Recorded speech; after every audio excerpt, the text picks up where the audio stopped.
السلام علیکم، میں ہوں سجاد انور، جرنلسٹ کٹ کے ساتھ آج پھر ستار خان صاحب اور میں آپ کی خدمت میں حاضر ہیں۔ خان صاحب، کل آپ کے مرشد کو چھڑوانے کے لیے جو دھرنا کیا گیا تھا نا باہر پی ٹی آئی کا اڈیالہ جیل کے باہر، وہاں بڑی خبریں بنی، 10,000 لوگوں کو بلایا گیا تھا لیکن 1,000 لوگ بھی نہیں پہنچے۔ لیکن جتنی شدید سردی تھی، جتنا ایک ٹینس ماحول تھا، پولیس کا پریشر بھی تھا، اس کے باوجود کچھ لوگ بیٹھے رہے عمران خان صاحب کی بہنوں کے ساتھ۔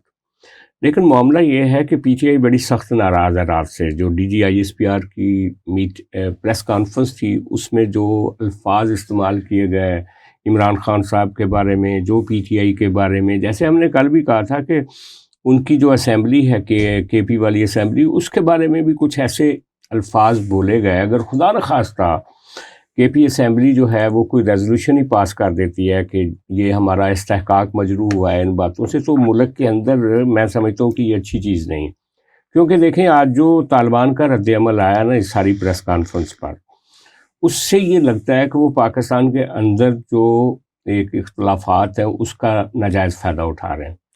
اور دوسری ساتھ ہی خبر یہ ہے کہ سندھ والوں نے، گورنمنٹ آف سندھ نے کچے کے ڈاکوؤں کے خلاف ایک آپریشن کا فیصلہ کر دیا ہے۔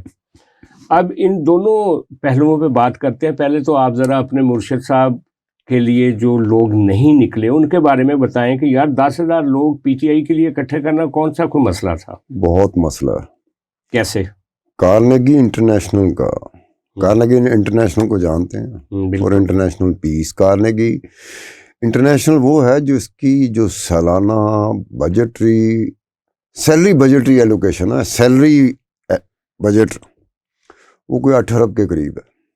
کتنی بڑی آرگنائزیشن ہوگی۔ پھر دنیا کے جتنے بڑے بڑے میڈیا ہاؤسز ہیں نا، سی این این ہو گیا، بی بی سی ہو گیا، الجزیرہ ہو گیا، یہ جب بھی پروٹیسٹ کے بارے میں کوئی چیز کرتے ہیں نا انٹرنیشنلی، تو کارنیگی انٹرنیشنل کی جو ریسرچ ہوتی ہے اس کو وہ ریفرنس بناتے ہیں۔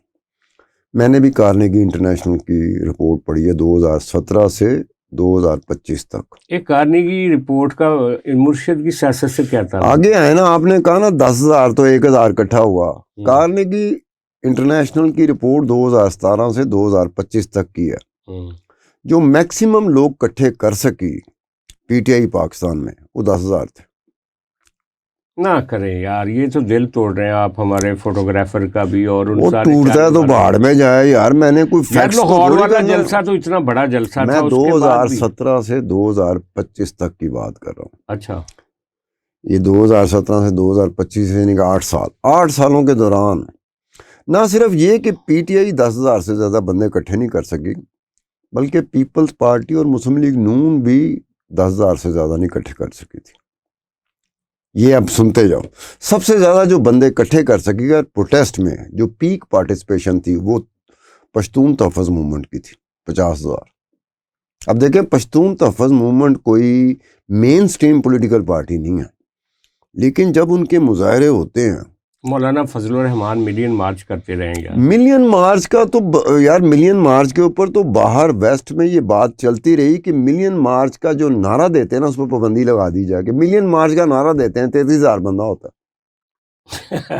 یہ باہر یہ پرپوزل باقاعدہ فلوٹ ہوتی رہی ہے۔ تو اس میں بتاتا ہوں، اور اس میں کچھ ایسے بے شمار کوئی 11 یا 12 پروٹیسٹ ایسے تھے پی ٹی آئی کے جس میں 1,000 سے زیادہ بندہ نہیں تھا۔ اچھا، تو یہ رات کو جو آپ بتا رہے ہیں کہ ساری رات لاڑکانہ کے باہر ہی 1,000 بہت اچیومنٹ ہے، میں اس کو اچیومنٹ کے زمرے میں لوں گا۔ اچھا، یہ بہت بڑی اچیومنٹ ہے، 1,000 بندہ اکٹھا کرنا، اتنی سردی میں چاہے سردی ہو چاہے گرمی ہو۔ اگے بھی تیار ہے گاسی نا، سردیاں گرمیوں میں پروٹیسٹ چلتے رہتے ہیں، لیکن ماں سوائے پشتون تحفظ موومنٹ کے جنہوں نے 50,000 کیا، 2 نمبر آپ کا یہ مولانا فضل الرحمان آتے تھے، انہوں نے 20,000 کیا تھا۔ یہ جب دھرنا دیا تھا نا عمران خان کی حکومت کے خلاف، اس میں 20,000 پیک پارٹیسپیشن تھی، ورنہ ادروائز ان کی اسٹرینتھ کا آپ اس سے نہ گیج کیا کرو کہ پروٹیسٹ میں کتنے بندے لے کے آتے ہیں۔ پروٹیسٹ میں رات کو یہ سوشل میڈیا میں آ جاتے ہیں